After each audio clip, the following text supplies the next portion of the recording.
देवरिया में अवैध बुलडोजर की ताबड़तोड़ एक्शन के बाद बीजेपी विधायक सलम त्रिपाठी को जान से मारने की धमकी मिली है। एक सोशल मीडिया का यूजर ने लिखा है कि हुजूर की शान में गुस्ताखी माफ नहीं होगी। अवैध मजार पर ताबड़तोड़ बुलडोजर एक्शन के बाद धमकी मिली है। सोशल मीडिया पर वायरल में एक वीडियो में एक युवक सदर विधायक सलम त्रिपाठी को सर कलम करने की धमकी दे रहा है। एक युवक कह रहा है कि इस आदमी की बात हमें इतनी चुभती है कि अगर हमें सामने आ जाए तो मैं उसका सर कलम कर दूंगा। हम अपने हुजूर के शान में गुस्ताखी बर्दाश्त नहीं करेंगे। चाहे तुम हमें मार डालो, अभी समय है, सुधर जाओ, नहीं तो मुस्लिम अपने आप पर आया तो सुधार देगा। वीडियो में युवक नारा ए तकबीर का नारा भी लगाते हुए दिखाई दे रहा है। यह वीडियो किसने बनाया अभी ये सामने नहीं आ पाया है। अभी तक इसका पता नहीं चल पाया है। हालांकि इस पूरे मामले पर पुलिस इस मामले की जांच में जुट गई है और आगे की कार्रवाई लगातार कर रही है। अब देखना यह होगा कि यह युवक पुलिस के सलाखों के पीछे कब तक आता है।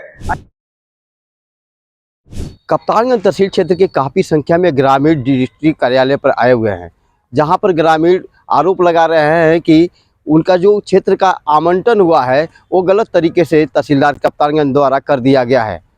उनका आरोप है कि तहसीलदार कप्तानगंज नियमावली को दरकिनार कर किसी अन्य समितियों को पट्टा कर दिया है, जबकि नियमावली यह है कि जिस क्षेत्र का पोखरा है उसी क्षेत्र की समिति को आवंटन होना है। वहीं उन्होंने प्रदेश सरकार के मंत्री संजय निषाद पर गंभीर आरोप लगाए हैं।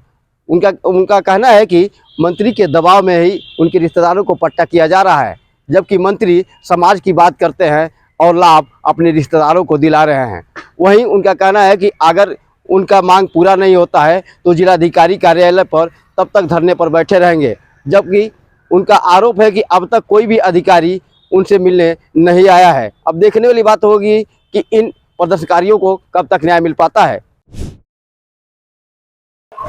कथित धर्म परिवर्तन को लेकर हिंदू युवा वाहिनी के लोगों ने डीएम और एसपी को दिया ज्ञापन। फिलहाल आपको बता दें कि मामला बस्ती जनपद के रामपुर के महर्षि वशिष्ठ मेडिकल कॉलेज का है। हिंदू युवा वाहिनी के लोगों ने आरोप लगाया है कि जो वहां के छात्र उनका धर्म परिवर्तन किया जा रहा है। फिलहाल उन्होंने डीएम और एसपी को मिलकर ज्ञापन दिया और उन्होंने यह भी आरोप लगाया कि जो एलआई डिपार्टमेंट और पुलिस की कहीं ना कहीं निष्क्रियता है।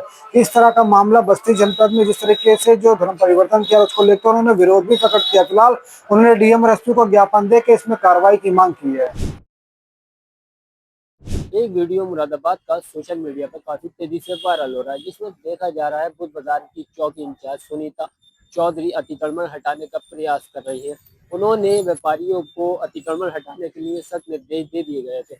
उन्होंने कह दिया है अगर टाइम के भीतर किसी के द्वारा अतिक्रमण नहीं हटाया गया तो उस पर विभागीय कानूनी कार्रवाई की जाएगी। सुनीता चौधरी अपने अलग ही अंदाज में रहती है, कई थाना चौकी में तैनात रही है और अब ये बुध बाजार चौकी में पहुंची हैं। इनसे आपको रूबरू इनका एक अलग ही अंदाज है। ये अतिक्रमण पर भी सख्त रहती है और ट्रैफिक व्यवस्था। बुध बाजार एक काफी फेमस जगह है जो रेलवे स्टेशन का एरिया आता है, वहां पर अवैध पार्किंग भी दिखाई जाती है। इनके द्वारा अवैध पार्किंग करने वालों को सख्त आदेश दे दिए जाते हैं। अगर यातायात का कोई भी उल्लंघन करता है तो उस पर सख्त कानूनी कार्रवाई करती दिखाई देती है।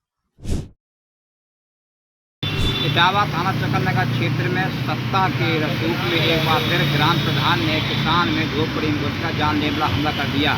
वहीं बताया जा रहा है कि एक सप्ताह पहले किसान के ऊपर दबंग प्रधान के द्वारा उनके साथियों के साथ में झोपड़ी में सो रहे किसान पर हत्या की नियत से हमला किया गया था, जिसमें आज एक किसान की दर्दनाक मौत हो गई। बताया जा रहा है कि सत्ता के नशे में चूर होकर ग्राम प्रधान आए दिन दबंगी दिखाता हुआ नजर आता है। उसके चलते एक बार फिर कहीं न कहीं इस घटना को हड़कंप बचा गया। बताया जा रहा है कि लगातार इस तरीके की आए दिन ग्राम प्रधान दबंगी दिखाकर लोगों के साथ मारपीट करता दिखाई देता है, जिसको देखा जा रहा है कि जैसे ही किसान की मौत होने के बाद पूरी तरीके से आसपास क्षेत्र में हड़कंप मच गया। पुलिस जांच पड़ताल में जुटी। बताया जा रहा है कि सत्ता के नशे में चूर होकर ग्राम प्रधान लगातार दबंगी करता दिखाई देता नजर आ रहा है, क्योंकि बताया जा रहा है कि ग्राम प्रधान एक रसूखदार और सत्ता का पक्ष का जो है एक प्रधान माना जाता है, जो लगातार आए दिन लोगों को साथ धमकाता है और कहीं न कहीं अपनी दबंगी दिखाकर लोगों के साथ मारपीट करता है। अब देखना यही होगा कि आखिर ग्राम प्रधान पर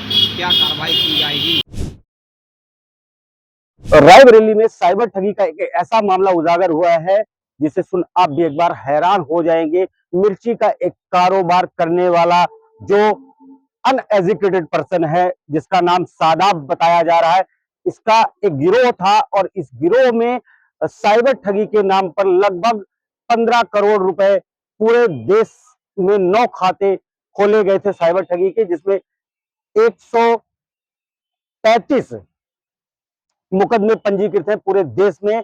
और मिर्ची का कारोबार रायबरेली का बताया जा रहा है और इसमें रायबरेली पुलिस की बड़ी कार्रवाई की गई है।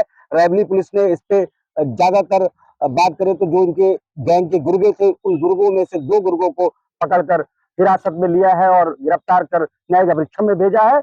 ये मामला इंस्टाग्राम पर और अगर बात करें तो टेलीग्राम पर इन्वेस्टमेंट के नाम पर लालच देकर ये गिरोह साइबर ठगी करता था और लगभग 15 करोड़ की, जैसे मैंने बताया 15 करोड़ की लगभग ठगी की गई है। 135 मुकदमे पंजीकृत है पूरे देश में इस साइबर ठगों के गिरोह के खिलाफ। चौंकाने वाला मामला है और इस पर रायबरेली पुलिस से जब बात हुई तो उन्होंने बताया कि मामला बहुत हाईटेक है और इसको संज्ञान में लेकर के विधिक कार्रवाई की जा रही है। सादाब नाम का जो व्यक्ति है वो अभी तक फरार बताया जा रहा है। एसआईआर की प्रक्रिया पूरी होने के बाद अब आगरा जिलाधिकारी अरविंद मलप्पा बंगाई ने सभी बीएलओ को निर्देशित किया है कि वो इस रविवार यानी कि 18 जनवरी को सभी बीएलओ अपने अपने बूथों पर एक कैंप लगाएंगे और वहां पर वो मौजूद रहेंगे, जिसका समय 11 बजे से 4 बजे तक रहेगा। और यहाँ पर जिन लोगों के नाम वोटर लिस्ट में नहीं पहुंचे हैं वो लोग आकर अपना वोटर लिस्ट चेक कर सकते हैं, या जिनके नाम नहीं है वो वहां पर आकर फॉर्म 6 भर सकते हैं और फॉर्म 6 भरकर मतदाता सूची में अपना नाम शामिल करा सकते हैं। और इस 1 जनवरी 2026 को जिन लोगों की आयु 18 वर्ष हो चुकी है वो लोग भी आकर फॉर्म 6 भरकर अपना नाम मतदाता सूची में शामिल करा सकते हैं। जिलाधिकारी अरविंद मलप्पा बंगाई ने आज प्रेस वार्ता कर जानकारी दी और सभी बीएलओ को निर्देशित किया है कि इस रविवार को सभी बीएलओ बूथों पर मौजूद रहेंगे और एक अभियान चलाया जाएगा, कैंप लगाया जाएगा, जिसमें सभी लोगों की जो मतदाता सूची है उसका कार्य पूरा किया जाएगा। जब प्रदेश स्तर पर पुलिस कर्मियों की हुई सराहना तो शाहजहांपुर पुलिस ने प्रशस्ति पत्र देकर पुलिस कर्मियों को किया सम्मानित। आखिर यह सम्मान क्यों मिला, इसके पीछे की कहानी हम आपको बताते हैं।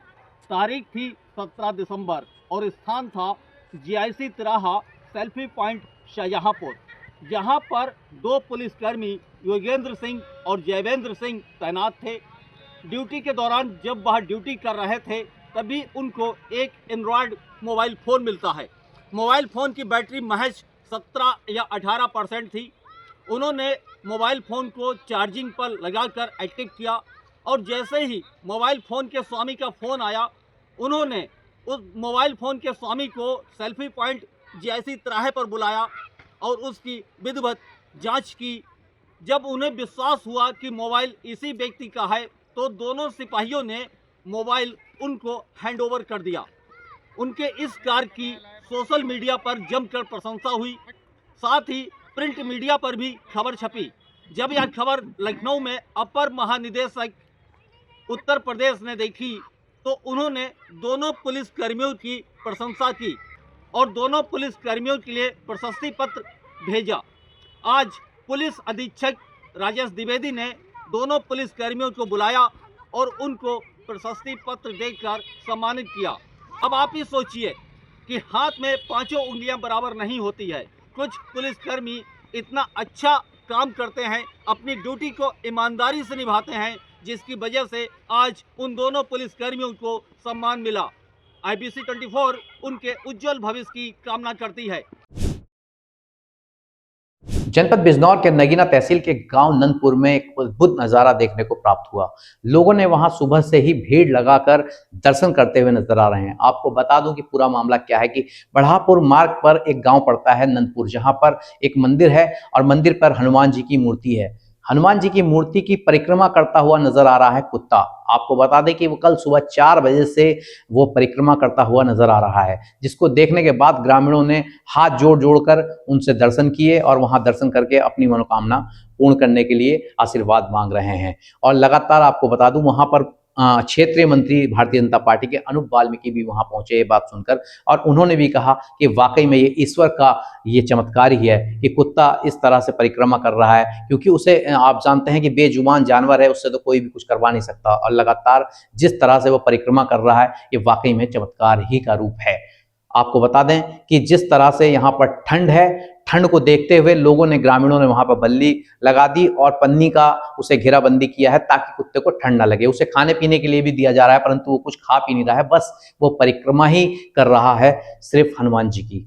अब ये आशीर्वाद हनुमान जी का है, ये दर्शन आप लोग भी हमारे तस्वीर के माध्यम से कर सकते हैं। अब ये चमत्कार ही कहा जा सकता है।